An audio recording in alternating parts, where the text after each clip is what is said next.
कुछ राज ऐसे होते हैं जो मरने से पहले ही बता देते हैं कि मौत आने वाली है। पर क्या कोई इन्हें रोक सकता है? क्या किस्मत को बदला जा सकता है? आज की रात हम एक ऐसी कहानी में जाएंगे जहां मौत ने पहले खत भेजा और फिर दरवाजा खटखटाया। ये है खुफिया फाइल्स का सन 1896 लंदन का धुंधला नवंबर।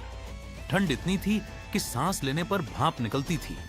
बेकर स्ट्रीट की तंग गलियों में रात के 10 बज चुके थे। शर्लॉक होम्स अपनी कुर्सी पर बैठे वायलिन बजा रहे थे, वो धुन जो वो तब बजाते थे जब उनका दिमाग किसी उलझन में होता था। डॉक्टर वॉटसन अखबार पढ़ रहे थे। अचानक दरवाजे पर दस्तक हुई। वॉटसन ने कहा, इस वक्त कौन आया होगा?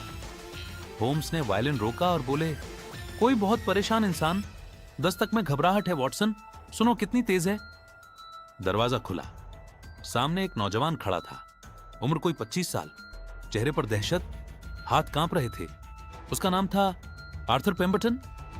आर्थर ने कांपती आवाज में कहा, मिस्टर होम्स, मुझे आपकी जरूरत है। मेरे पिता, उन्हें 3 दिन पहले एक खत मिला था। उस खत में लिखा था, आप 3 दिन में मर जाएंगे। और आज वो सच में मर गए। कमरे में सन्नाटा छा गया। होम्स फौरन सीधे हो गए। उनकी आंखों में वो चमक आ गई जो किसी पेचीदा केस को देखकर आती थी। बैठो आर्थर, होम्स ने कहा, और सब कुछ शुरू से बताओ, एक भी बात मत छोड़ना। आर्थर बैठा और बोला, मेरे पिता का नाम था सर रेजिनाल्ड पेम्बरटन, लंदन के मशहूर वकील। 3 दिन पहले सुबह उन्हें एक खत मिला। सादा लिफाफा, कोई नाम नहीं, अंदर सिर्फ एक लाइन लिखी थी। आर्थर ने जेब से एक कागज निकाला और होम्स को दिया। होम्स ने पढ़ा, आपके पाप आपको माफ नहीं किए जाएंगे, 3 दिन में न्याय होगा। वॉटसन ने कागज देखा और बोला, यह धमकी है। होम्स ने कागज को ध्यान से देखा, सूंघा, रोशनी में पलट आया। धमकी नहीं वॉटसन, वादा, होम्स ने धीरे से कहा। आर्थर ने आगे बताया, पिताजी ने इसे गंभीरता से नहीं लिया, पर मैंने देखा वो उस दिन से बदल गए थे। कम बोलते थे, खाना कम खाते थे, रात को सोते नहीं थे, जैसे वो जानते थे कि कुछ होने वाला है। और आज सुबह मैंने उन्हें उनके कमरे में बेजान पाया। डॉक्टर ने कहा, हार्ट फेलियर। पर मिस्टर होम्स, मेरा दिल नहीं मानता, ये कुदरती मौत नहीं थी। होम्स उठे और कोट पहनते हुए बोले, वॉटसन, चलो हमें पेम्बरटन हवेली जाना होगा अभी। पेम्बरटन हवेली लंदन के पोश इलाके में थी, बड़ी पुरानी, और उस रात बिल्कुल खामोश, जैसे हवेली भी जानती हो कि कुछ बुरा हुआ है। इंस्पेक्टर लेस्ट्रेड पहले से वहां मौजूद थे। लेस्ट्रेड ने होम्स को देखकर कहा, होम्स, आप यहां? ये तो नेचुरल डेथ का मामला है। होम्स ने जवाब दिया, 3 दिन पहले मिला खत नेचुरल नहीं था लेस्ट्रेड, मुझे कमरा देखना है। सर, रेजिनाल्ड का कमरा बड़ा था। एक तरफ बड़ी खिड़की, दूसरी तरफ किताबों की अलमारी, बीच में एक विशाल लकड़ी की मेज। होम्स ने कमरे का एक एक कोना देखा, मेज के दराज खोले, किताबें पलटाई, खिड़की के पास गए। अचानक रुके। वॉटसन, इधर आओ, होम्स ने धीरे से कहा। खिड़की के नीचे जमीन पर एक बहुत बारीक सी लकीर थी, जैसे कोई चीज घसीटी गई हो। कोई यहां से अंदर आया था, होम्स बोले।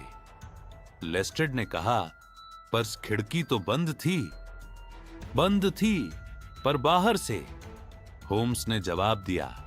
होम्स ने आर्थर से पूछा, उस रात हवेली में कौन कौन था? आर्थर ने बताया, पहले सर रेजिनाल्ड की बहन मिसेस एलिजाबेथ क्रॉफ्ट, 50 साल की, शांत स्वभाव, पर आंखों में हमेशा एक हिसाब रहता था। दूसरे सर रेजिनाल्ड के करीबी दोस्त और business partner mister Oliver Hastings, मोटे, हंसमुख चेहरे वाले, पर हंसी कभी आंखों तक नहीं पहुंचती थी। तीसरे हवेली का बूढ़ा बटलर सैमुअल, 45 साल से पेम्बरटन परिवार की सेवा में, वफादार, पर उस रात को ज्यादा ही घबराया हुआ। चौथे सर रेजिनाल्ड की नई सेक्रेटरी मिस डोरोथी वेन, जवान, चालाक, 6 महीने पहले ही काम पर आई थी।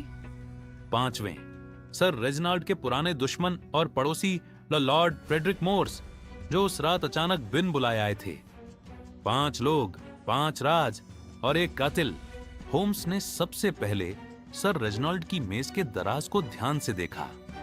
वॉटसन, यहां देखो, दराज के अंदर एक और लिफाफा है। लिफाफा खोला, अंदर एक कागज था, सर रेजिनाल्ड की हैंडराइटिंग में।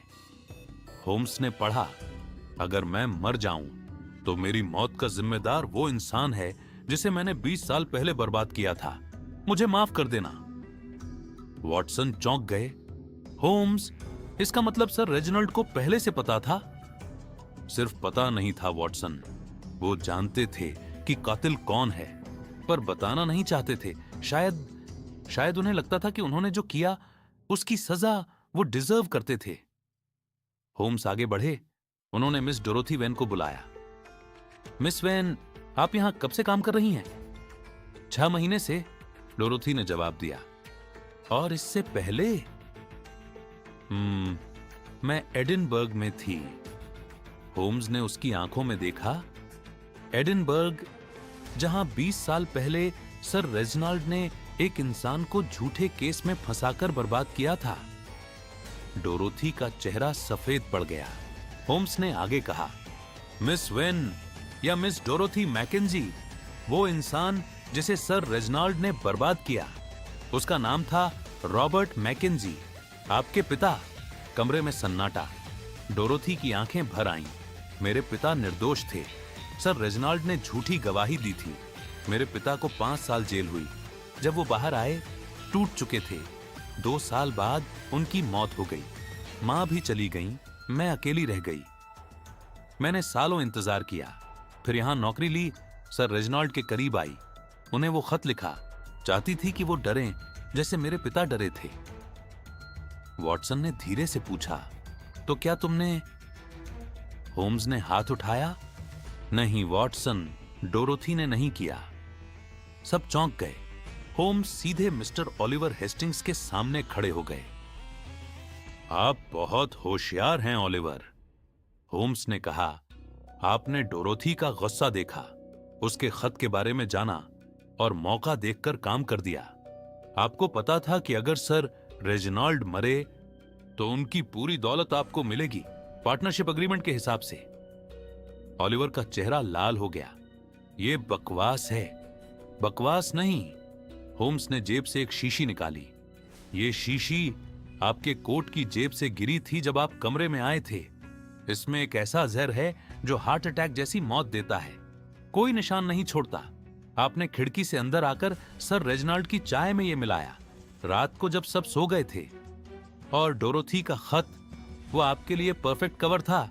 सब उसी पर शक करते। ओलिवर पीछे हटा, पर लेस्ट्रेड तैयार थे। हाथ पकड़ लिए गए।